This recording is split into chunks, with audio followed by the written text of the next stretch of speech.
Hello guys, അപ്പം ഞാനൊരു day in my life shoot ചെയ്യാന്നാണ് വിചാരിക്കുന്നത് കേട്ടോ. അപ്പോൾ പ്രത്യേകിച്ചൊന്നുമില്ല, ഞാനിപ്പോഴും യൂഷ്വലി എന്നും 4:30 എണീക്കുന്ന ഒരാളാണ് പുലർച്ചെ. എന്നിട്ട് ഞാൻ പ്രാർത്ഥിച്ച് കാര്യങ്ങളൊക്കെ തുടങ്ങി.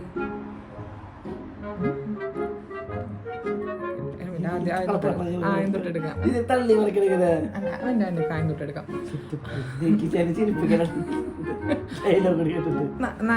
തുടങ്ങാണേ. 4:30 എണീറ്റ് യോഗ ചെയ്യുന്നുണ്ട്. പിന്നെ ഞാൻ ഹസ്ബൻഡിനും കുട്ടികൾക്കും വേണ്ടിയിട്ട് എല്ലാം കുക്ക് ചെയ്ത് വെച്ചിട്ടാണ് ഞാൻ ഡ്യൂട്ടിക്ക് പോകുന്നത് കേട്ടോ.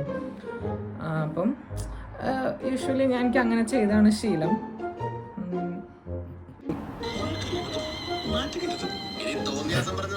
എന്ത് ചിരിക്കല്ലേ? ചിരിക്കാനും പോലെ സത്യങ്ങൾ ചിരിച്ചു പോവാ.